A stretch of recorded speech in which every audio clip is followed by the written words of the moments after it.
Tinabaling slowly but surely. Grabe sulit. Kaso di nga lang tayo marunong bumingking. Ayan oh, mga kurbada oh.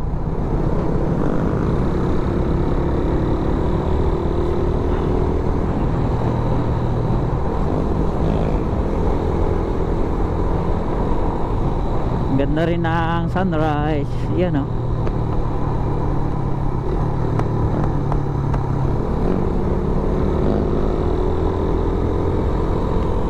Lupit ang mga tanawin dito. Bagkingan. So dito may ginagawa pang kalsada, dito may landslide. Ayun, lalim.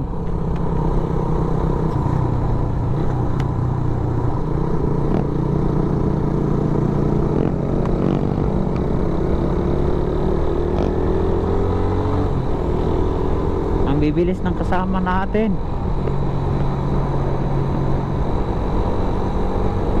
Sanay na sila dito. Ako first time ko pa lang dito dumaan eh.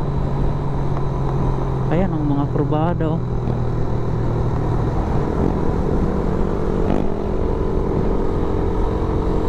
Yan oh, yung mga tanawin, mga bulubundakin.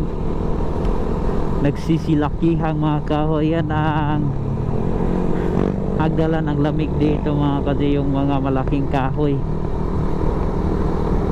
Kaya napakaganda dito. Sobrang fresh. Simoy ng hangin. Pagdating dito banda mga kadyo, dandahan lang dahil medyo madulas to, basa ang kalsada. Ayun, pero yung mga kasama natin humarurot lang, parang walang dulas. Ang bibilis nila. Ayan oh, putik na yan. Pag magkamali ka dito lukapa ka. Grabe ang mga bangkingan no.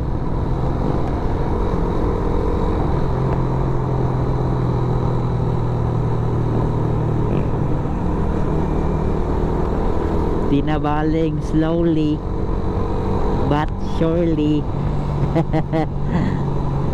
Grabe sulit yung kalsada dito.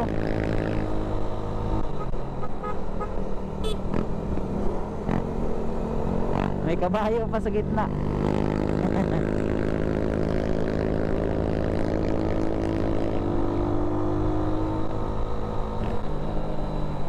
Ayan na dito, delikado to, mabuhangin.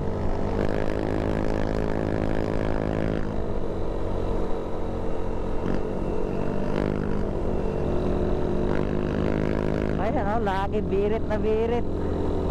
Napakaluwag ng kalsada. Uy, ang ganda na tanawin. Overlooking. Yan o, lupit. Wow, grabe yung mga tanawin dito.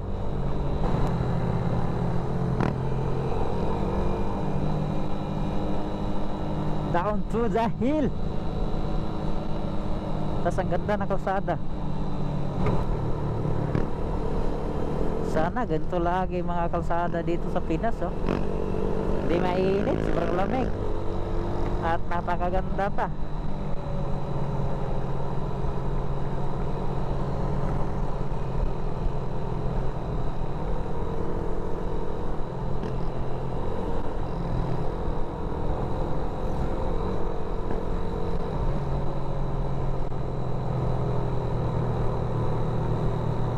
Yan oh, downhill.